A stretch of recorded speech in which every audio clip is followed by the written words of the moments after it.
Summertime here in Michiana, and we're loving the weather outdoors here at Linton's beautiful enchanted gardens. And Mark, you had a friend of yours who stopped by not long ago and got to experience a lot of your work.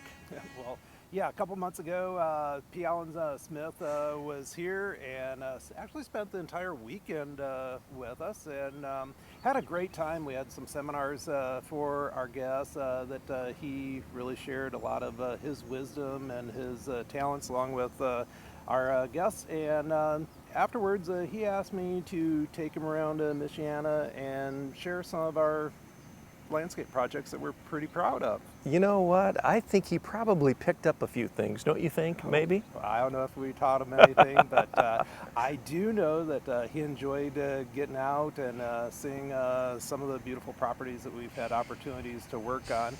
Took him to Bristol, and there was a project that we did a couple years ago, and one of my all-time favorite projects, and very, very proud of that. I remember that one. Well, let's cut away to it right now and catch up with Mark Linton and P. Allen Smith. We started out here with a 3-foot wide sidewalk, and it was right smack up against the house. So typical, isn't it? Very typical. Yeah. And well, look at this. I mean, this is wonderful. You know, a sense of entry is so important. And, you know, in this case, people drive, guests drive up the driveway and park. So they're going to come around to the front and look how generous and I think natural feeling this walkway looks. I mean, a far cry from that concrete sidewalk. Absolutely. We brought in a lot of boulders. The homeowners here had a great appreciation for the large rocks and wanted to tuck them in the landscape. We did a lot with creating some different levels and use the boulders for some retention. Another thing that we did with the berms, I can see that. Exactly. It looks like maybe the face of the house was modified, made it a little more craftsman in style. Exactly. So this was a very formal home, had no front porch or covered entryway here, and the raised porch is something that we designed and built as well. It's really, really handsome. Well, thank you. Yeah. The colors, again, I think work so well.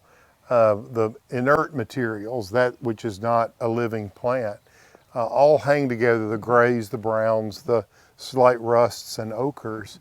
It all hangs together. What I like doing is working with a range of colors, and the eye's very forgiving when you're working with a range, and that way you can blend quite easily.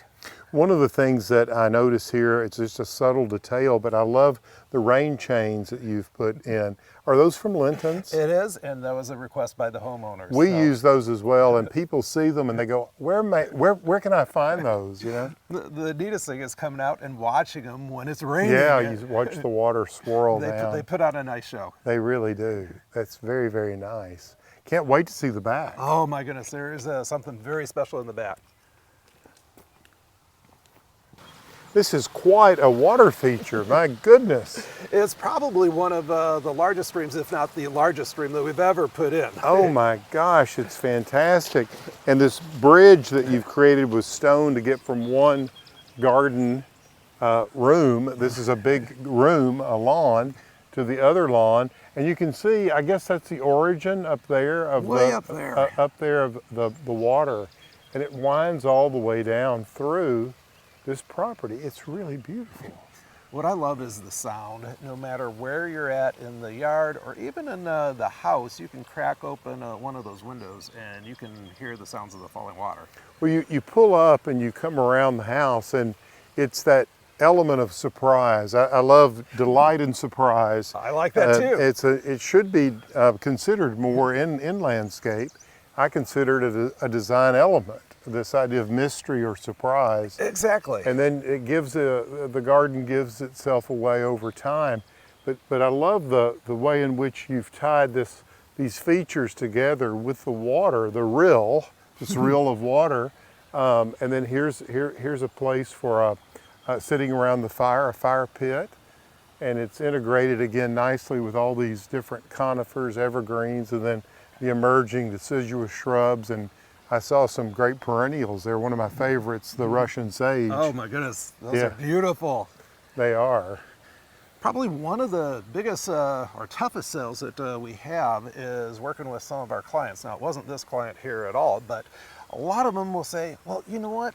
You can't see the whole thing, but that's what we want. And I always share with them, it's kind of like when you go to Disney World. When you walk into the entrance to Disney World, you stand there, you know there's a land over here, and a land over here, and a land over there, Right. but you can't see them all. And Right. it's so much fun to walk around the park and explore, and you turn a corner and say, wow, There are I didn't know that was moments, there. moments of discovery.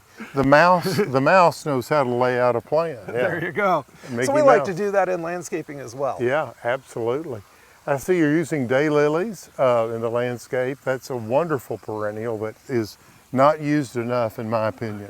I totally agree. We are growing over 100 different varieties of daylilies. I particularly like the dwarf repeat ones Yes. that continue to bloom all throughout the Right. season. Yes, yes. Like Pardon Me and There you Little go. Stella Diora. and some of Exactly. those, yeah. Yes, and happy returns. Happy returns. Yes, I grow them all. I think daylilies are making a comeback because they're so disease-free, easy to grow, multiply, and add such beauty to the landscape. But this is really a beautiful approach as you come up off of this park-like landscape onto a much more elaborate but natural. It's got a relaxed quality to it. It's got a casual nature to it. Here's your Russian sage beginning you to recognize that. yeah, Just starting to leaf emerging. out Yeah, there. it's just coming out. Yeah, but look at this. This is sort of the beginning of the sacred spring. Yeah. This was something that we spent a lot of time working on, and the positioning of this so that you could see it from all these different the areas windows. from inside the house. Again, as well it's as that outside. inside looking out, and what do I see? What do I hear when the windows or doors are open? Yeah, it's just really, really absolutely stunning. Now, when the homeowners purchased this home, you'd never guess it, but there was actually a deck here, and it was past its usefulness. It was starting to rot and decay, and they wanted to build this elevated area, so you almost had a bird's eye view looking down upon all these water features and their gardens. And I love these big stones, these blocks of stone that you've used for the steps. Worked with a lot of natural materials. Another thing that the homeowners wanted was an outdoor living area where they could do a lot of entertaining. And we made the suggestion of the seat wall here. And you know, this actually provides an amazing amount of seating. The nice thing about it is you don't have to bring all the furniture out here and put it away. It's always here. You've integrated a landscape feature that then can serve as a functional component when they're having a lot of guests, a seat. Exactly. Yeah, yeah, it's very good. Oh my gosh, look at these lilacs. You know, in my part of the world, we don't see these so often. So here, the you know, I see the them. smell, yes. Yeah. You're tempting me with these, absolutely. Well, it's really, really exquisite. And then we look below, and then there's the rill and the water that spills down. We've just come up from that all the way to the bottom. It's just magical. Well, Mark, after traveling around Michiana with P. Allen Smith and then stopping there in Bristol, what were some of the real highlights from that little stop, and what did P. Allen like best about what you did? Well, what Alan liked best is probably the same thing that I liked best, and that was the huge spectacular water feature that we had designed that was going through the backyard. That waterfall, you can see it from any position you're at in the backyard or on the patio.